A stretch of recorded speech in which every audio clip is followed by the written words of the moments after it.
Calculus का start functions के concept के साथ होता है। कभी हम फंक्शंस पर लिमिट का इस्तेमाल करना चाह रहे होते हैं, कभी फंक्शंस को यूज़ करते हुए हम उसके डेरिवेटिव और स्लोप या टेंजेंट को ड्रॉ करना चाहते हैं, और साथ ही साथ हम ये भी जानना चाहते हैं कि फंक्शंस के अंडर का एरिया क्या होगा।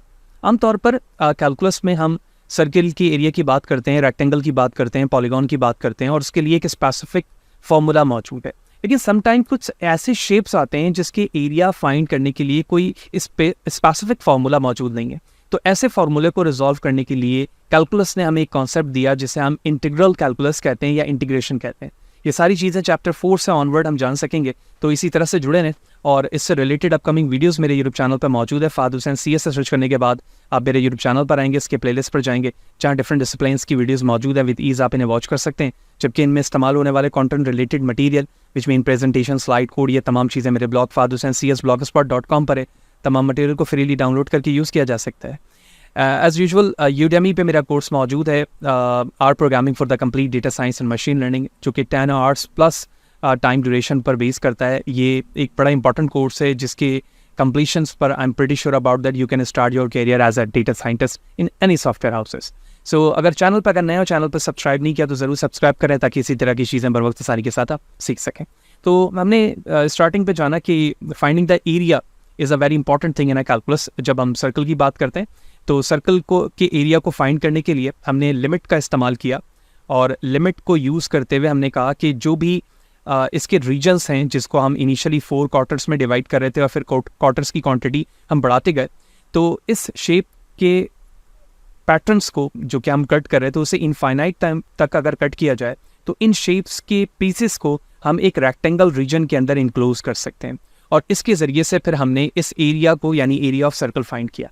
इसी तरह से अगर हमें पॉलीगॉन शेप दिया जाए तो इस पॉलीगॉन शेप को भी सॉल्व करने के लिए हमने स्ट्रेट लाइन फार्मूले को यूज़ किया। यानी अगर मैं इस तरह से उसमें लाइंस बना दूं तो लाइन बनाने के बिहाफ पर हम देखेंगे कि यहाँ पर मल्टीपल्स ट्राइंगल्स बन रहे हैं, और इन ट्राइंगल्स को अगर मैं ऐड कर दूं तो इसके एरिया को भी फाइंड कर लिया जाएगा।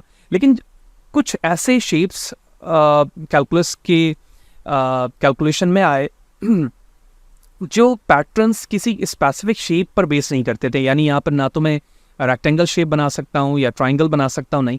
तो ऐसे शेप्स को के एरिया को फाइंड करने के लिए जो चीज़ इंट्रोड्यूस करवाई गई कैलकुलस में, that is said to be a integral और द इंटीग्रेशन। इस चीज़ को आसान लफ्ज़ों में समझने के लिए हम इस एग्जाम्पल को समझते हैं जहाँ पर हमें ये बात बहुत अच्छे तरीके से समझ में आ जाएगी।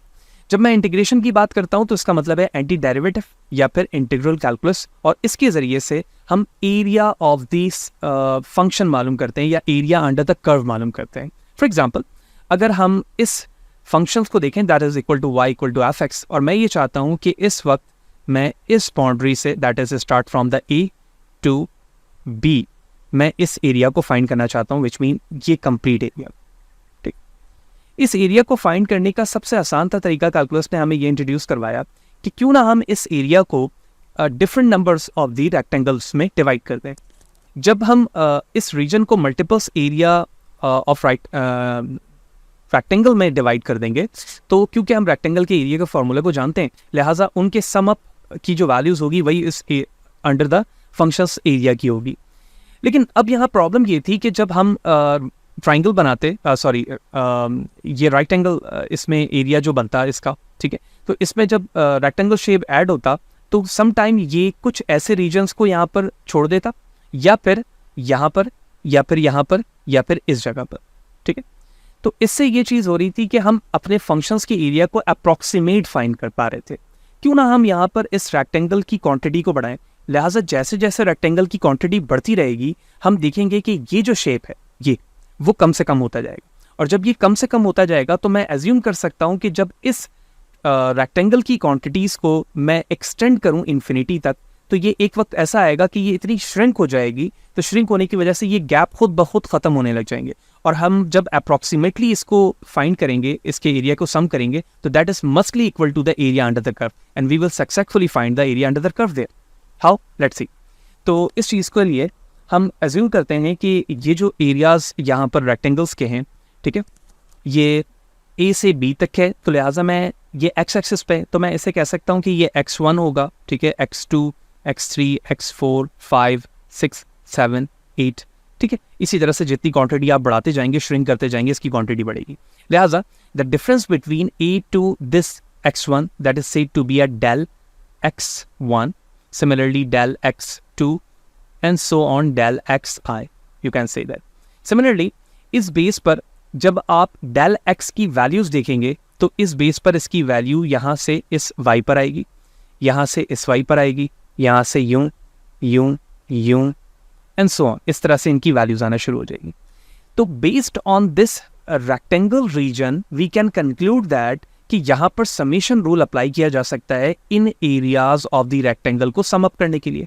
We can say that there is a function f of xi, ठीक है, based on the del xi, यानी जब मैं del xi की वैल्यू देख रहा हूं तो उसके जरिए से मुझे f ऑफ xi मिल रहा है, और f ऑफ x क्या है, ये है, f ऑफ x1 है, f ऑफ x2 है एंड सो ऑन। इन तमाम की वैल्यूज को कब तक सम किया जा रहा है, जब इन del x की वैल्यूज को इन्फिनिटी टाइम ब्रेक किया जाए। तो we can say that the summation of this value that start from here i equal to 1 to n। तो व्हाट अबाउट द n? तो here we can say that the limit n tend to infinity. So this is all about the summation rule applied to find the area under the curve. और इसी area under the curve में जब मैं इन तमाम values को जो इसके x axis और y एक्सिस की होगी फिट करूंगा तो ये जो मुझे एरिया प्रोड्यूस करके देगा that is said to be a area under the curve, area under the curve. तो इसी एरिया अंडर द कर्व को इस समेशन रूल से जब हम एक्सचेंज करके इंटीग्रेशन की तरफ लेकर आते हैं तो इंटीग्रेशन में यही चीज़ हमें इस फॉर्म पे लिखी जाती है। और जो लिमिट यहाँ पर वैल्यूज स्टार्ट हो रही थी a से b के दरमियान, जब मैं यहाँ पर लिमिट a से b इस पर अप्लाई करूँगा तो ये एग्जैक्टली वही वैल्यूज मुझे देगी, यानी f ऑफ x dx पर वही वैल्यूज इस इंटीग्रेशन के सॉल्व करने के बाद देगी जो मुझे इस समेशन रूल के जरिए से मिल रहा होगा। अब ये किस तरह से होगा, इसकी वैल्यू सेम कैसे आएगी, ये सारी चीज़ें हम अभी एग्जाम्पल में करके देखेंगे। होप यू अंडरस्टैंड कि एरिया अंडर द कर्व किस तरह से फाइंड किया जाता है, समेशन रूल क्या है, और इस समेशन रूल को जब इंटीग्रेशन के फॉर्म पे लाया जाता है तो उसे किस तरह से लिखा जाता है। ठीक है, यानी इन सिंपल जब हमें एक फंक्शन दिया जाता है तो इस फंक्शन को हम इस फंक्शन का डेरिवेटिव निकालते हैं that is converted into f बार, और जब f बार पर हम इंटीग्रेशन अप्लाई करते हैं तो that is originally converted into a simple function. ठीक है, इस चीज़ को समझने के लिए हम बड़े आसान लफ्ज़ों में देखते हैं कि हमने इंटीग्रेशन के रूल्स को तो समझ लिया, लेकिन ये क्या चीज़ है जो हमें इन्वर्स चीज़ें बता रहा है। ये कॉन्सेप्ट समझना हमारे लिए इसलिए ज़रूरी है क्योंकि हमने यहाँ पर देखा कि ये एक एंटी डेरिवेटिव कॉन्सेप्ट है। तो एंटी डेरिवेटिव का मतलब ये हुआ कि डेरिवेटिव का उलट है। लिहाजा अगर मैं एक फंक्शन बनाऊँ, डिफरेंसेस तो हम समझेंगे कि अगर हमारे पास एक फंक्शन है y equal to x cube, right, और इसका डेरिवेटिव हो गया 3x स्क्वायर। ठीक है, अगर मैं अज्यूम करूं कि इसके साथ कोई कांस्टेंट वैल्यू भी है लाइक 9, तो 9 का 0 हो जाएगा, तो 3x स्क्वायर लिखेंगे। अब इस 3x स्क्वायर का इंटीग्रेशन अगर किया जाए तो इंटीग्रेशन करने के लिए मैं इस तरह से कर्व बनाऊंगा और यहाँ लिखूंगा 3x स्क्वायर। तो 3x स्क्वायर का इंटीग्रेशन इस तरह से होगा कि कांस्टेंट वैल्यू वैसे ही रहेगी, x का जब इंटीग्रल किया जाएगा तो जो भी x की वैल्यू उसमें एक ऐड कर दिया जाएगा, तो 2 + 1 हो जाएगा 3, और उसी नंबर से हम इसे डिवाइड भी करेंगे। तो डिवाइड करने की वजह से ये 3 और 3 कैंसिल हो गया और हमें वैल्यूज क्या मिल गई, x cube, and that is equivalent to the original function here. But about the constant 9, तो जब हम इंटीग्रेशन करते हैं तो उसके साथ हमेशा +c लिखते हैं, दैट इज रिप्रेजेंट के जो भी कांस्टेंट वैल्यूज है वो यहाँ पर ऐड की जाएगी, और कांस्टेंट की जगह c हम इसलिए लिख रहे हैं क्योंकि जब उसका डेरिवेटिव निकाला जाता है तो वो 0 हो जाता है, तो मैं इस एक्स क्यूब के साथ c भी लिखूंगा। तो that is a proper understanding of the anti derivative concept. So what are the differences we need to understand about the differentiation or integration? अब हमें यह समझना है कि इन दोनों में अंतर क्या है, फ़र्क क्या है, कि हम ये कर क्यों रहे हैं और उसमें बेसिक चीज़ों का हमें क्या पता चलता है। So the first concept differentiation, जिसमें हमने डेरिवेटिव इस्तेमाल किया, और सेकंड इंटीग्रेशन है जिसमें हम इंटीग्रल कर रहे हैं। Purpose and function calculating gradient of the function. ठीक है, ग्रेडियंट ऑफ द फंक्शंस का मतलब ये है कि जो डेरिवेटिव है उसको कहा जा रहा होता है ग्रेडियंट फंक्शन भी कहा जा रहा होता है, जबकि इंटीग्रेशन को हम एरिया अंडर द कर्व के लिए मालूम करते हैं, यानी यूज़ करते हैं कि एरिया अंडर द कर्व की वैल्यूज़ क्या आ रही है।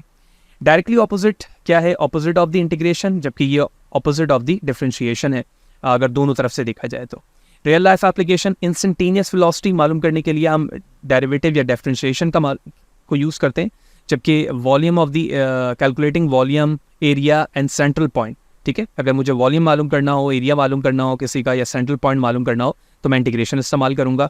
Speed and function, calculating speed of the function के लिए डिफरेंशिएशन इस्तेमाल हो रहा है, जबकि calculating distance covered by the function, यानी डिस्टेंस कितना कवर किया फंक्शन ने, उसको कैलकुलेट करने के लिए हमें इंटीग्रेशन की ज़रूरत पड़ती है। Addition and division, use division, ठीक है, यहाँ पर डिवीजन रूल इस्तेमाल हो रहा है, और यूजिंग एडिशन, यानी इसके ज़रिए से आप डिवाइड कर रहे हो। जब आप डिफरेंशिएट करते हो उसका मतलब है आप अपने डेटा को डिवाइड कर रहे हो, और जब इंटीग्रेट करते हो तो उसका मतलब है आप अपने डेटा को ऐड कर रहे हो, मिला रहे हो, ठीक है, जबकि इसके ज़रिए से चीज़ें बिखर रही होती हैं और इसके ज़रिए से जोड़ रही होती हैं, ठीक है। अब हमें एक लास्ट कॉन्सेप्ट यहाँ पर मज़ीद समझना होगा कि जब आप एरिया अंडर द कर्व निकाल रहे होते हो तो दो टेक्निक यहाँ पर इस्तेमाल होती है। एक टेक्निक कहलाती है टेंजेंट मेथड, और एक टेक्निक कहलाती है इंटीग्रल या इंटीग्रेशन मेथड। क्या है देखो, सेम फंक्शन है, दोनों तरफ -x² + 5 -x² + 5 इस तरह से कर्व है जो ब्लैक लाइन पे मौजूद है। अब यहाँ पर रेक्टेंगल की क्वांटिटी मल्टीपल्स हो सकती है, जैसे हमने एरिया अंडर द कर्व की बेसिक डेफिनेशन पे देखा। तो इस वक्त जो हमारे पास रेक्टेंगल की क्वांटिटी है वो 5 दोनों तरफ है। लेकिन अगर बगौर देखो आप, तो यहाँ पर जितने भी रेक्टेंगल हैं वो एरिया अंडर द कर्व हैं, और ये अबव द एरिया, ठीक है, यहाँ लिखा हुआ the area of the parabolic region is greater than the area of the rectangles, ठीक है, यानी पैराबोलिक जो है वो बड़ा है, नीचे अंडर जो रेक्टेंगल है वो छोटे हैं। The area of the parabolic region is less than the area of the rectangle. What are these and what are the difference between them? ठीक है, अगर हम ए डायग्राम की बात करें, इस ए पार्ट की, तो इसमें ये एक्स एक्सेस की कुछ वैल्यूज़ है। सिंपली एक्स एक्सेस की वैल्यूज निकालने के लिए a - a divide by n के फॉर्मूले को यूज़ किया जाता है। अभी हम एक्सरसाइज में इन दोनों को सॉल्व भी करेंगे अभी। तो अगर x की वैल्यूज़ कुछ यहाँ पर ये बताई गई है, तो इस x एक्सेस से मैं डायरेक्टली वैल्यूज़ निकालूंगा ऑनवर्ड ऊपर की तरफ, जहाँ पर ये हमारे फंक्शन को टच कर रहा होगा, ठीक। तो इस टचिंग एरिया पे आप देखें फंक्शन के x की वैल्यू डायरेक्टली प्लॉट हो रही है, और उस फंक्शन पे ये हमारा टेंजेंट लाइन भी बन रहा होगा यकीनी तौर पे, ठीक है। ये टेंजेंट है, ये टेंजेंट है, ये टेंजेंट है, इसी तरह ये है और ये है, ठीक है। तो यहाँ से हम वैल्यूज़ y की तरफ ले जाएंगे, और जो भी y की वैल्यूज़ यहाँ पर आ रही होगी एक्चुअली वही हमारे फंक्शन की वैल्यू होगी according to the formula. Second phase पे अगर आप देखें, तो सेकंड फेज पे इसी फिगर को अगर आप देखें, तो जो स्पेस एरिया है, मैं कलर चेंज करता हूँ, ठीक है, क्योंकि हम अप्रॉक्सीमेटली एरिया निकाल रहे होते हैं, तो ये अप्रॉक्सीमेटली एरिया होगा जो यहाँ पर मिसिंग है, ठीक है। अगर हम इस एरिया को फिल करना चाह रहे हैं, तो मैंने क्या किया, इस रीजन को, ठीक है, इस रीजन को हम यहाँ से ऊपर की तरफ लेके जाएंगे ये, और हमने क्या किया, इस फंक्शन के टेंजेंट वाले एरिया से मिला दिया, इसको थोड़ा सा ऊपर लेके गए और यहाँ से मिला दिया, इस फंक्शन को हमने यहाँ से उठाया और जो ऊपर वाला टेंजेंट था उससे क्लोज कर दिया, इसको ऊपर वाले से और इसको ऊपर वाले से, ठीक है। लिहाजा अब जो अप्रॉक्सीमेटली वैल्यूज इस सेकंड के लिए बनेगी वो ये होगी अप्रॉक्सीमेटली वैल्यू, ठीक, ये और ये, ठीक है, जिसको यहाँ पर दिखाया गया, ठीक है, ये सेकंड डायग्राम में यही वैल्यूज दिखाई गई। अगर आप इन दोनों डायग्राम को देखें, यानी जहाँ पर टेंजेंट वाले कॉन्सेप्ट को इस्तेमाल किया गया है या फिर integration area under the curve को किया गया है, तो इन दोनों के जरिए से हम एरिया अंडर द कर्व ही मालूम करेंगे, लेकिन दोनों की जो वैल्यूज आएगी वो थोड़ी सी चेंज आएगी। लिहाजा मैं कह सकता हूँ कि जो एरिया होगा वो इन दोनों के रेंज के दरमियान होगा, यानी जो वैल्यूज इससे बन रही होगी या इससे बन रही होगी, इनके दरमियान हमारा approximately area under the curve होगा। तो that's all about the some basic aspect understanding of the integration। Integration क्या है, एरिया अंडर द कर्व से क्या मुराद है, और using the tangent and integration rule किस तरह से इस्तेमाल होता है। इन दोनों की एग्जांपल देखते हैं, उसके बाद ऑनवर्ड हम अकॉर्डिंग टू द टॉपिक्स तमाम सेशन को आगे लेकर चलेंगे। ओके, 262 पेज नंबर पे मौजूद है। हम कैलकुलस के लॉर्सन एडवर्ड की बुक जो एज यूजुअल हम एज अ टेक्स्ट बुक्स इस्तेमाल कर रहे हैं। तो एग्जाम्पल नंबर 3 पे बताया जा रहा है कि area approximately the area of the plain region हमें मालूम करना है। 4.8 ए और बी है वो डायग्राम्स हैं जो अभी हमने पीपीटी स्लाइड पे देखी। तो ये फंक्शन है, हमें बताना है to approximately of the area of the region lying between the graph of this the x axis between x = 0 to x = 2, यानी 0 से लेकर 2 तक की जो एक्स एक्सिस की वैल्यूज़ के दरमियान रीजन है उसका एरिया अंडर द कर्व निकालना है हमें। तो सबसे पहले हमने एंड पॉइंट वैल्यूज़ देख ली जो कि एक्स एक्सिस की वैल्यूज़ है, और बेस ऑन दिस फर्स्ट जो हमें x की वैल्यूज़ यहाँ पर मिल रही है ये 0 है, ठीक है, जबकि ये फर्स्ट वैल्यू है, सेकंड है, थर्ड है, फोर्थ है और फिफ्थ, ये तमाम वैल्यूज़ है जिसको 2 के रिस्पेक्ट से हमने डिवाइड कर लिया, ठीक है। अब जो ईच रेक्टेंगल साइज की हमें एक्स की वैल्यू मिल रही है वो 2/5 मिल रही है, लिहाजा ये जो हमारे पास कोऑर्डिनेट्स बने एक्स के रिस्पेक्ट से, तो अगर मैं यहाँ पर देखूँ ये एक्स की वैल्यू है 0, ठीक है। तो इस रिस्पेक्ट से हमने तमाम कोऑर्डिनेट्स वैल्यूज़ यहाँ पे लिख ली, ठीक है। किस तरह से, तो पहली वैल्यू 0 से 2.5 एक्स की है, ये 0 से 2.5, फिर 2.5 से 4.5, ठीक है, दिस वन 4/5 से 6/5, 6/5 to 8/5 एंड सो ऑन। ये इस तरह के रीजन्स एक्स की वैल्यूज़ के दरम्यान गैप आ गया। Evaluate f as a right end point of these values. अब sum of the area of the 5 rectangles, बिल्कुल वही जो समेशन रूल हमने स्टार्टिंग में देखा था, उस रूल के मुताबिक तमाम वैल्यूज़ लिखी गई और इन तमाम का सम जो अलजेब्रिक बेसिक फार्मूला होता है पुट किया और हमने इसे सॉल्व कर दिया, ठीक है। ये बिल्कुल बेसिक रूल है जो सम रूल के अंदर अप्लाई हुआ, क्योंकि हमने एफ एक्स आई डेल एक्स आई लिखा था, बिल्कुल वही लॉजिक यहाँ पे इस्तेमाल हुई और एरिया अंडर द कर्व आ गया 6.48। अब 6.48 को हम देखें तो हमने टेंजेंट रूल अप्लाई किया है और ये अप्रॉक्सीमेटली वैल्यूज हमें दे रहा है, ठीक है, जो एरिया अंडर द कर्व के लिए। अब हमने सेकंड अप्रोच जो इस्तेमाल की है, the left end of the 5 intervals are. अच्छा, यहाँ पर लेफ्ट साइड्स की फिगर को इस्तेमाल किया जाता है, यानी left region of the rectangle, और यहाँ पर राइट इस्तेमाल किया जाता है, ठीक है। सेम लॉजिक इस्तेमाल की, 2/5 रीजन्स एक्स एक्सिस की वही वैल्यूज़ है, ठीक है। सेम लॉजिक के साथ हमने लेफ्ट एंड पॉइंट लिया इंटरवल्स की और इसे हमने फार्मूले में पुट कर दिया। अब जब लेफ्ट एंड पॉइंट के साथ हमने फार्मूले पे अंदर वैल्यूज़ पुट की तो ये हाइट और विड्थ की वैल्यूज़ आ गई हमारे पास, ठीक है। यानी इस बेस पर हाइट और विड्थ की ये वैल्यूज़ मिल रही है इसे एक्स और same for the above as well, जो कि हमने यहाँ पे इस्तेमाल किया। अब जब हमने एरिया अंडर कर्व निकाला तो यहाँ पर वैल्यूज़ आ गई 8.05, लिहाजा मैं कह सकता हूँ कि area of the region is greater than 6.48 and less than 8.85। इसके दरमियान हमारा approximately area under the curve reserved है या सेव्ड है, ठीक। तो ये कुछ बेसिक चीज़ें थी जो हमने एरिया अंडर द कर्व के कॉन्सेप्ट को in the form of the integration समझा। नेक्स्ट सेशन पे जाएंगे तो हम फ्रॉम द स्टार्टिंग देखेंगे कि 4.1 एक्चुअली है क्या, इंटीग्रेशन के रूल्स क्या हैं, और वो सारे रूल्स जानेंगे और ऑनवर्ड एप्लीकेशंस को भी डिस्कस करेंगे। इसी तरह से जुड़े हैं, वीडियो अच्छा लगी तो लाइक करें, ज़्यादा लोगों को शेयर करें, चैनल को अगर सब्सक्राइब नहीं किया तो ज़रूर सब्सक्राइब करें ताकि इसी तरह की चीज़ें बर वक्त आसानी के साथ आप सीखते रहें। Thank you, see you there in the next session.